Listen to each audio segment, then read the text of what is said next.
क्या होता है वहाँ पेपर लीक हो जाता है। जैसे ही सीएम के साहब में अशोक गहलोत के पास में पैसे नीडते हैं, वो कहते हैं टोडासरा साहब आप कुछ कीजिए। वो कहते हैं नहीं नहीं अभी बैग खाला हो गया क्या, और एक और मैं भर्ती निकालता हूँ। फिर बैग भर देते हैं। फिर बैग भर के और पैसे वो इकट्ठे कर लेते हैं। आप बताइए।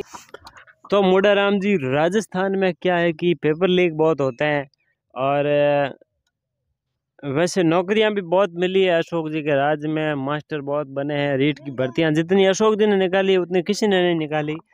आप क्या कहना चाहते हैं इसके बारे में कुछ? देखिए जो भर्ती निकाली है वो 3 साल से लगातार रीट की भर्ती निकाल रहे हैं। आज वो बंदा जा रहा है, जो गांव से जा रहा है, वो महीने का 6 महीना कोचिंग करता है। उस बंदे का 60,000 रुपये उनका खर्चा आता है। वो 3 बार 1,80,000 रुपये उस गरीब किसान को, बेटे को देना पड़ता है। वहाँ पर जाते हैं और वो इंजाम देकर घर आते हैं, और घर आकर कहते हैं हाँ अब की बार मैं निकल जाऊँ, अब की बार मैं निकल जाऊँगा। फिर बाद में क्या होता है वहाँ पेपर लीक हो जाता है। जैसे ही सीएम के साहब में अशोक गहलोत के पास में पैसे नीडते हैं, वो कहते हैं टोडासरा साहब आप कुछ कीजिए। वो कहते हैं नहीं नहीं अभी बैग खाला हो गया क्या, एक और मैं भर्ती निकालता हूँ। फिर बैग भर देते हैं। फिर बैग भर के और पैसे वो इकट्ठे कर लेते हैं। आप बताइए, यदि मान लो 60,000 रुपये 6 महीना का वो आदमी रीट की तैयारी कर रहा है, यदि वो 1,80,000 रुपये का आज किसी व्यक्ति को देकर, उस जो किसी को उधार देकर उसका ब्याज से वो आपका बिजनेस धंधा खोल सकते हैं। वो 6 महीना खेती का काम करते हैं, वो कमा कर पसीने से पैसा ले जाकर आप तन मन से वो रीट की तैयारी करता है कि अभी मैं ये कर लूंगा तो मैं नौकर हो जाऊंगा, मैं इतना कर लूंगा नौकर। फिर बाद में क्या होता है वहां जाते हैं, कहता है हमारा पेपर लीक हो गया। फिर बाद में जैसे और गहलोत साहब ने और गोविंद सिंह डोटासरा ने जेबें भर कर पैसे इकट्ठे कर लिए हैं कि भाई हम 5 साल राजनीति से दूर रहेंगे, हमारा कोई पैसा भी नहीं खाएगा और हमारे पास पड़े रहेंगे, हम ऐश मौज करेंगे। मतलब उनको पता है कि हम हारेंगे क्या? वो लग रहा है। देखिए मैंने मैंने जो राजनीति सीखी उसके अंदर मैंने पहली बार देखा है कि राजस्थान के अंदर 3-3 4-4 बार रीट का पेपर होता है। और का रीट का पेपर जब रीट की परीक्षा देने जाते हैं बच्चे, तब वो शुरुआत होती है पेपर लिखने से पहले ही वो पेपर खुल जाता है। ठीक है ना, वो तो मिली हुई जुली का खेल है ना कि भाई आज 60,000 6 महीने का आ रहे हैं, फिर बाद में एक हम और भर्ती काटेंगे, उसके बाद 60,000 और रहेगा।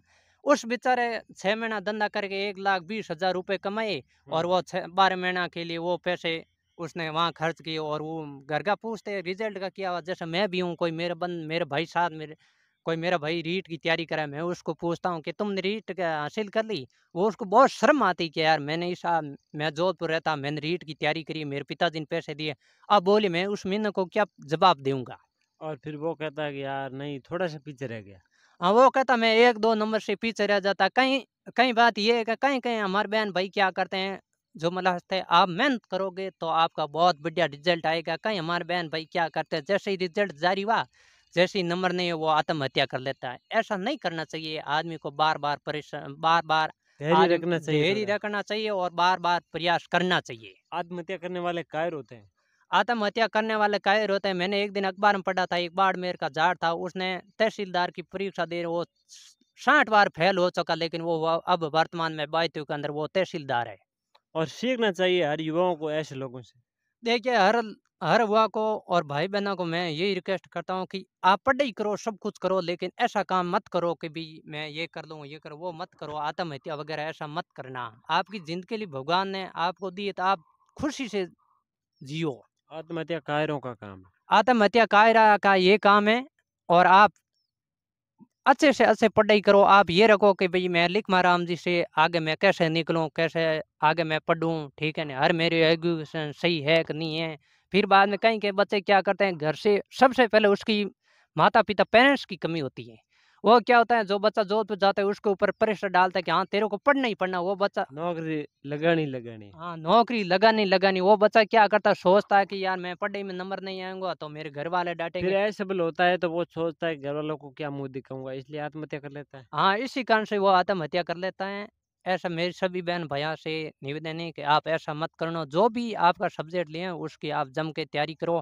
हाँ ठीक है, एक बार नहीं तो दूसरी बार आपको ज़रूर मौका मिलेगा बने।